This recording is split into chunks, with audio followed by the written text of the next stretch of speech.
আমার বাবা একজন অটো চালক, প্রবাসে থাকে প্রবাস থেকে ফিরে তিনি আমাদের না জানিয়ে কিস্তি নেন এবং অটো ক্রয় করেন। আপনার কাছে আমার প্রশ্ন, তার দৈনন্দিন রোজগারের টাকা হালাল হবে কিনা এবং এক্ষেত্রে আমাদের করণীয় কি? আল্লাহ মাফ করুন, সুদে কিস্তি নেওয়া বলতে সুদের কিস্তির কথা বুঝেছে নিশ্চয়ই। সুদের লোন নিয়ে অটো কেনা বা দোকানদারি করা, বিভিন্ন কিছু করা, এটা আজকাল আমাদের দেশে একটা ব্যাপকভাবে এটা ছড়িয়ে গেছে। আমি গত পরশুদিন কক্সবাজারের মহেশখালীর এক মাহফিলে গেছি, একেবারে শেষ মাথায়, অনেক দুর্গম পথ। তো আমি একটা বিষয় আলোচনা করব, পরিকল্পনা নিয়ে গেছি।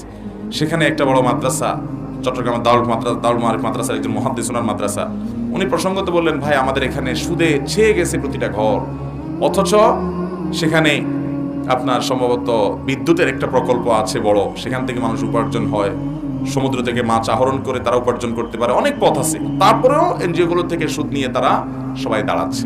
তখন আমি সুদ নিয়ে কিছু কথা বলার চেষ্টা করলাম। ভাইরা আমার, আল্লাহর জমিনে যত হারাম আছে, যত হারাম উপার্জন আছে, সুদের চাইতে ভয়াবহ কোনো হারাম উপার্জন আর আপনি 1 কেজি গরুর গোশত, 1 কেজি কুকুরের গোশত বা শুকুরের গোশত যদি রান্না করে খান, তাতে গুনাহ তো হবে নাকি? শুকুর এবং কুকুরের গোশত খাওয়া কি হালাল না হারাম? আপনি জবাই করে রান্না করে খাইলেন, গুনাহ হবে। এর কারণে আপনার আমলনামায় গুনাহ যত পরিমাণ লেখা হবে, এই গুনাহ এবং পাপের মাত্রা যতটা হবে, আপনি সুদের কারবার করে বাজার থেকে হালাল গরুর গোশত কিনে আনছেন, ওই সুদের লাভ দিয়া, টাকা দিয়া।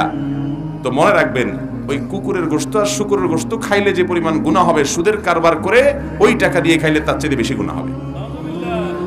কারণ অন্য কোন গুনাহের ব্যাপারে আল্লাহ তাআলা আল্লাহ এবং তার রাসূলের সঙ্গে যুদ্ধের কথা বলেন না। এটা এত ভয়াবহ বিষয়। সুদের 70টা ভয়াবহ দিকের ভিতরে সবচেয়ে সাধারণ, এই 70টার মধ্যে সবচেয়ে সাধারণ হলো নিজের মায়ের সাথে জিনা করলে যত নোংরামি হবে, যত জঘন্য কাজ হবে, সুদের কারবারে জলের চার চেয়ে বেশি জঘন্য হবে।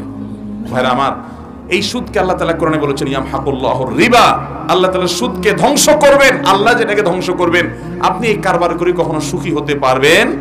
আপনি দেখবেন সুদখোররা অনেক চকচকা গায়ে নিয়ে চলে, চকচকা গা বাড়িতে চলে, অনেক পয়সা করি কামাই করে, উপর দিয়ে অনেক ফিটফাট। দেখবেন আল্লাহর কসম, ওদের ভেতরে সদরঘাট হয় আজকে আর নয় 2 দিন পরে হবে, কারণ সুদকে আল্লাহ তাআলা ধ্বংস করবেন, আল্লাহর ওয়াদা। কেন সুদ এত ভয়াবহ ভাই? কারণ সুদ পৃথিবীর মানুষকে নিষ্পেষণের পর নিয়ে কিছু মানুষকে এই সুদের কারবারের মাধ্যমে প্রতিষ্ঠিত করে। এই যে সুদের উপরে গোটা পৃথিবী দাঁড়িয়ে আছে, এখন গোটা দুনিয়ার সম্পদ দেখবেন যে অল্প কিছু মানুষের হাতে চলে যাচ্ছে। সুদের এই অর্থনীতি গরিবকে আরো গরিব করে, ধনীকে আরো ধনী করে, এবং একটা পর্যায়ে গোটা পৃথিবীর সব কিছু নিয়ন্ত্রণ একজনের কাছে যাবে, তার নাম দাজ্জাল হবে, তার পাওয়ার থাকবে অনেক বেশি। দুনিয়া সেই পরিণতির দিকে এগিয়ে যাচ্ছে। অতএব সুদের এই ভয়াবহতা সম্পর্কে আমাদের সাবধান হতে হবে। আল্লাহ আমাদেরকে বোঝার তৌফিক দান করুন। যদি আপনার বাবা তিনি সুদি লোন নিয়ে অটোরিকশা নিয়ে থাকে, আপনারা তাকে সহযোগিতা করে এবং তাকে বুঝিয়ে দ্রুততার সাথে এই কিস্তির সব টাকা একসাথে দিয়ে মুক্ত করে তারপরে আপনারা ফিরে আসতে হবে। তা না হলে তার এই সুদি টাকায় লোন নিয়ে উপার্জন করলে সে উপার্জন হালাল হবে না, বরং তাকে ফিরে আসতে হবে। ফামান জাআহু মাউইযাতুম মির রাব্বিহি ফান্তাহা ফালাহু মা সালাফ।